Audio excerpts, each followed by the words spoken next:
Certain different times in his life, and certainly one of a kind guy, but I think everyone kind of knew him maybe as an adult or maybe as a kid, so I kind of wanted to give a rundown of his whole life and what kind of person he was to me and his family and friends. So here we go.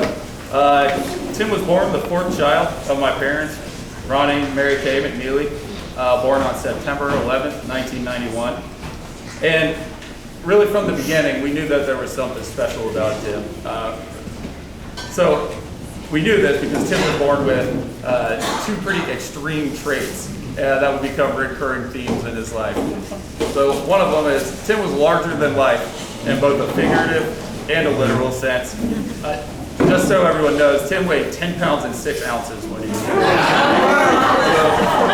An absolutely enormous child. We all got a kick out of that. No, my mom actually said it was her easiest birth, so no need to say sorry. I think I know that. Second theme is, and I personally never let him live this one down, is Tim had an astonishingly big head. We used to like to joke with him that half of his birth weight was contained in his enlarged cranium. So at the time Tim was born, my father was GM of the Hilton out in DeLand out on 92. And I remember the day he was born, the employees of the Hilton put up on the reader board, "Welcome to the world, Tim McNeeley." And my father, always so proud of all of his children and family, actually drove my mom home from the hospital, out of the way from our house, to go ride by the reader board so that they could celebrate that together. So as a baby, Tim was, I think it's probably fair to say, absolutely loved by everyone. For years, he just kept growing from a massive baby into a massive toddler and a massive child. His large size and sheer mass led my dad to create many nicknames for him. A few that came to mind were Larry Zonka, endeared to the 72 Dolphins and the Miami fans in the house for my mom's family. But we had the Homunculus, Bam Bam, Round Boy, and then everyone's favorite Mojo. Tim was so big as a kid and as a 2-year-old that we used to give him a gallon of milk, and it would be half the size of him when he would deadlift it up and duck walk it into the house, and we'd always get a kick out of that, seeing him out there doing that. So I know around all the holiday times, I think Tim just had a special magnetism to him. And you know, every time we would be around our cousins, they'd always be asking about Mojo or wanted to hang out with Mojo. And I think I even got some text messages this weekend saying that Mojo is now resting in peace. So really important for me on those. But it just spoke to how magnetic and how pure of a soul Tim was. But we'll go on from that. As more important than his physical side was the size of Tim's heart as a child. He was just an unbelievably happy kid, I think it's fair to say. And looking back as a child, I don't think he ever didn't smile. Every time we saw him, he had an enormous smile on the enormous head of his. So, but above and beyond being so happy is that Tim was obviously bigger than most kids his age. And he also just had a gentle presence to him as a child as well, where he loved to roughhouse, wrestle, play football with all the kids around town, but he would never hurt him. Never ever did Tim hurt someone smaller than him, to my knowledge. Right, out of maliciousness in his heart, certainly. So, and then a few more memories that pop out to me from Tim's youth is he loved to share everything, right? He loved to share happiness. He would share his toys. He would share his smile. And then every time, the kid was so happy and so smiley that if you were in a room full of bad moods, Tim could immediately turn it happy. And everyone just enjoyed being with the guy. I certainly did. The desire to make everyone happy around him were certainly traits that Tim carried to the end. And then just one more off thought or off memory that I had of Tim as a very young man is he actually learned to pick his toys up by himself after playing. which I can assure you, A, won the approval of my mom for that behavior at a young age, and he also definitely didn't learn it from any of his older or wiser siblings. Unfortunately for the cleanliness of the house, Tim did not carry his neat trait all the way through to the end, but, hey, fair enough. Tim, like all McNeeley children, grew up playing sports, especially baseball and basketball. My sister Megan and Tim were closest in age and had a special friendship growing up. They were both great athletes and would go on to play on many teams together. I can still see them hanging out with the neighborhood kids playing in our backyard. And then the two of them definitely held an important title in our family as the only two kids to hit a home run out of the park in Little League. Wow.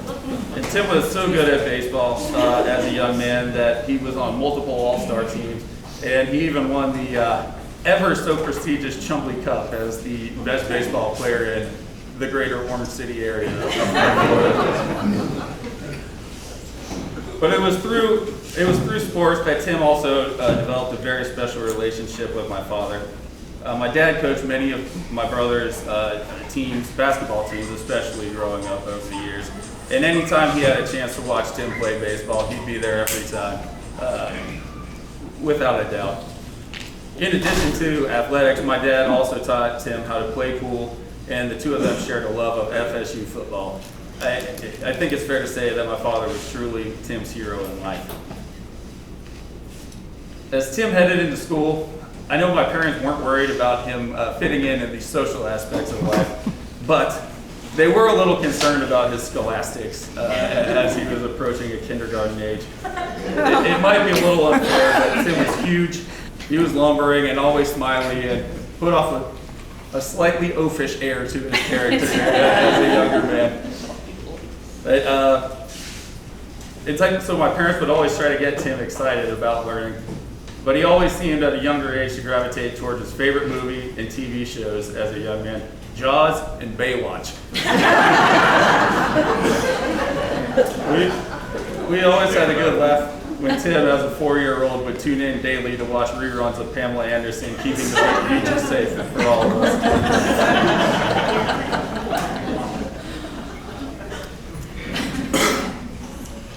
Once Tim went to school, it became apparent that we didn't have to worry about about his academic capabilities. As a young man, he was studious and academically gifted. He was truly one of the most intelligent, clever, and quick-witted people that I know. At St. Peter's, Tim met his great lifelong friends, Kyle, Dakota, and Tyler, who are here with us today.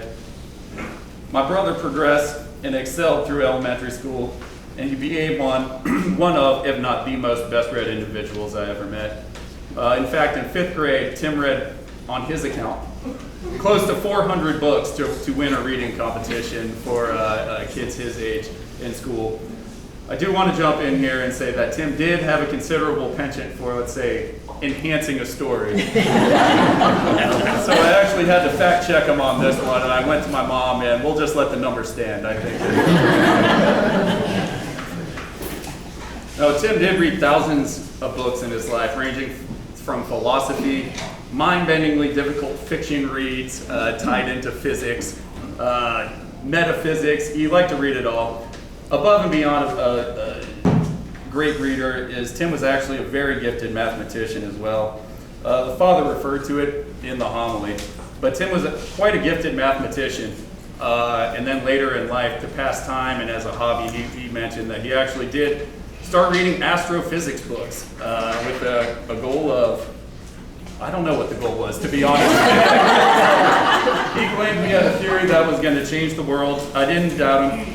I just didn't know about his theory. He could have done that. But being the brash individual that he was, he actually started emailing renowned physicists around the world.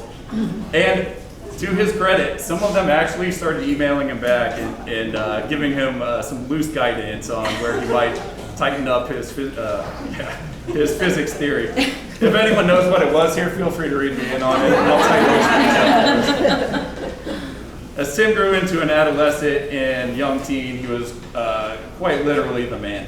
He had all the tools, skills that a person could ask for. Like many wise men before him, Tim chose to dig deeply and apply all his efforts and skills to the most notable cause of all. Mom, please plug your ears. Impressing women. In hindsight, I don't think he was watching Baywatch for the plot. I remember around 5th or 6th grade when Tim went to the Final Four I think it was 5th or 6th grade. My memory's rusty. But Tim went on a trip with Kyle McCumber and his family to the Final Four. Once again, not sure what the embellishment was here, but he couldn't wait to get back home and tell me about how he hugged Cameron Diaz in New Orleans. But since my mom is here and we're in the Lord's house, I'm going to have to save the rest of those stories for later. On a related topic, though, Tim found another great love in life around this time frame, and that was getting into trouble. As my mom would say, Tim never met a bad idea that he didn't like. I'll give you a few of my favorite stories of Tim getting into some trouble. Is that he came home beat up one Friday night in like 7th grade. Couldn't move, had to lay down in bed, and couldn't move for 3 days. He said that he hurt his ribs during a pickup basketball game at the elementary school, which, knowing Tim, and I'm on camera, so I'll say it was complete BS. As a young man, he was kneeboarding off the back of a pickup truck at the power lines out in Orange City. Bruised his ribs. Couldn't go to the doctor and admit to what he did, so he had to eat the pain on that one. I had a good chuckle about this one for weeks and years on end. Let's see. Another good one is Tim and one of his buddies from Orange City took a John boat out on the St. Johns River one day. We have French Landing right at the end of the road where we live, where you could put in at, and proceeded to get lost. At the same time of that day, a tropical storm was blowing through town. So Tim and his buddy had to hide out under a dock while getting swamped by waves on the St. Johns River, bailing out the boat, until an urban search and rescue helicopter located them. They had to call Fish and Wildlife Commission to drag him back to shore into the safety of our homestead. Hey, Tim never got in trouble for any of this. I just want to say, I don't know. And then lastly, Tim, having grown up in Stingrays, he was quite the pool player. He put his prodigious talents to use, becoming one of the best pool players in town, actually, at a very young age. What was unbeknownst to us is that Tim was putting in some extracurricular practice outside of Stingrays and sneaking around to all the bars of Central Florida to hustle grown men at pool. At age 16, Tim had saved up $10,000. It's true. He'd tell me stories about how he'd hustle a grown man for $100 a game. The guy would get mad, and then Tim would have to run away. But Tim, as a young man around this age and being such a great pool player, actually said that he wanted to become a professional pool player, which shook my head, like usual, dumbfounded in his reply. And I would say, you're an idiot. But if I'm being honest, it was hard to argue with his results. Had things worked out slightly different for him, I truly think that's something that he could have attained in his life. So around the age of middle school and then moving into high school, Tim was indeed causing a ruckus and doing his best to stress out my parents. His wild stories also showed what we love about Tim. He was so passionate, brave, and outgoing, and precocious. And these crazy stories showed that he truly lived more life in his short time here than the rest of us will live in many years. So much life, I probably don't even know half the stories and probably don't want to know half the stories, but suffice it to say, he was prolifically out there. He was crazy. Okay, so moving into the high school year and Tim grew into his teens, he continued down his eclectic path, growing more and more outrageous all the time. Unfortunately, in high school, in his teens, Tim was struck by two tragedies. First one in 10th grade, Tim was diagnosed with the same hemiplegic migraines that my sister Katie was afflicted with. These migraines robbed Tim and my sister of the sense of normality in their late teen years, in their early 20s. He was unable to play the sports and pool that he loved, and his scholastic performance suffered as well.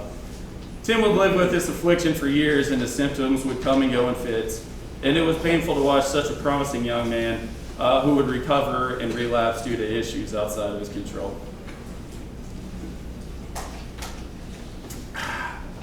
Then when Tim was 17, my father began his battle with cancer. This was a very difficult time for Tim. As I mentioned, my dad was truly my little brother's hero. In this time frame, Tim gave so much of himself, and we truly saw his unbridled love for his family. Tim, my sister Megan, and Katie both helped prodigiously running my parents' business, while my mom would have to take my dad for health care, and they would contribute increasingly over that 5-year span while my father fought his fight. After my father passed away, Tim continued to run the family business with my mother, and Tim's engaging personality and love of pool found a perfect home in the family business. Tim made many friends around town who would come to see him, and it was nice to see the crowds of people return back to the family business, all with smiles on their face to see Tim. I want to bring up a lighter story from this tough time, is that the weekend of my father's passing, Tim was pretty distraught and missing in action for a few days. We actually didn't know if he was going to make it to the funeral, and he walked in right as the funeral started. What we didn't know is what made him late. Tim had actually rear-ended a cop car while driving downtown to land in the middle of the day, in a slight daze. But like everyone, the cops seemed to take a liking to Tim and let the guy go without even giving him a ticket.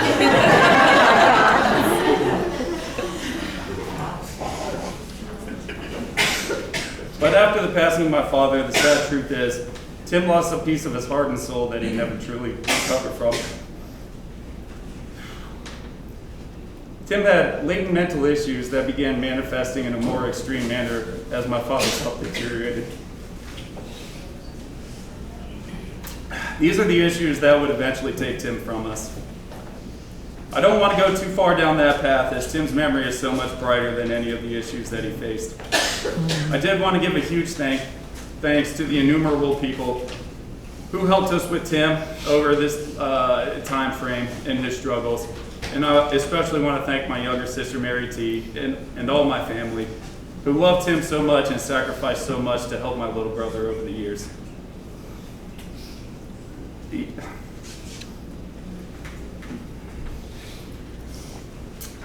Even though we experienced up and downs with Tim over the years after my father's passing, there were still many laughs and smiles to be shared with friends and family. In this time frame, my brother and my mother shared a very special trip up to Alaska, and I know that the both of them truly loved it up there. If given the opportunity, they both would have stayed at their beloved frigid refuge. Or I would have liked to see how they fared as two native Floridians facing their first Alaskan winter. As far as his family went, I know Tim loved all the weddings and even funerals that he attended, as it gave him a chance to be reunited with, I wouldn't say a strange family, but family that we weren't able to keep up with from time to time. And even though I wasn't able to attend this one particular instance that I want to call out, is that my cousin Neely's wedding was quite the party, from what I hear. I kind of missed it. My bad on that one. Tim was sharing a hotel room with my grandma Jerry. Needless to say, they weren't on the same sleep schedule. So Tim and my sister Katie were partying at 4 a.m. in the morning with all the cool kids, when they heard a knock at their door, and it was my grandma in her nightgown coming to yoke Tim back off to sleep.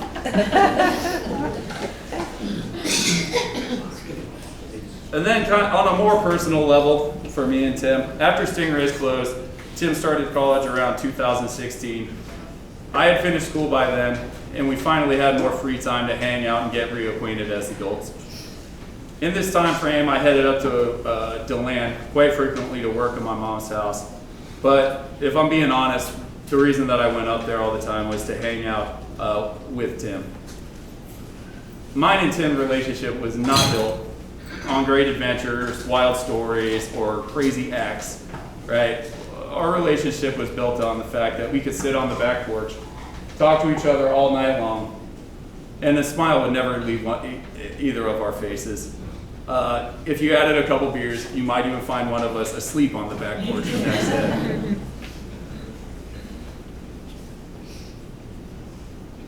We truly had a deep bond and a shared understanding of each other, and I'll sorely miss that forever. But I want to indulge in one more story and close out with one last favorite of Tim. So, my wife Lacey, 2 years ago, went through the tragic loss of her father. Through her process of grieving, I learned that cardinals were symbolic or literally loved ones visiting us from heaven. Or coming to visit us from heaven, I should say. Since then, we've put bird feeders up at our house and Lacey's mother house, Kathy, who's with us as well today. At Kathy's house, we were never able to get the cardinals to come eat from the bird feeder. On June 23rd, we were all gathered at Kathy's house for a small party when a cardinal flew into the bird feeder and sang for us and brought a little happiness to everyone.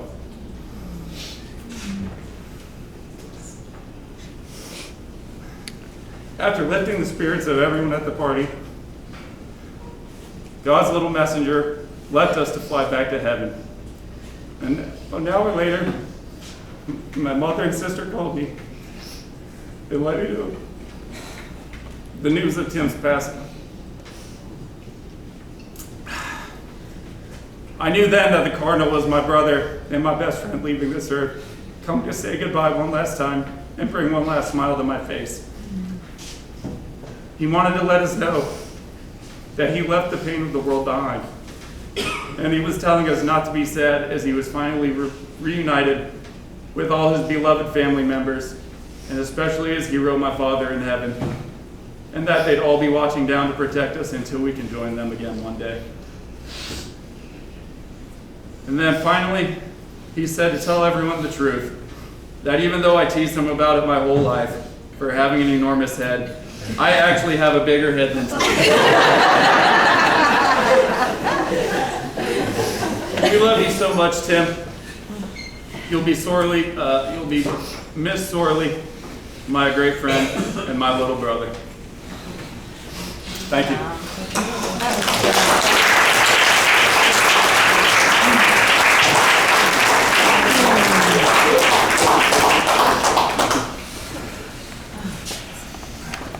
Thank you.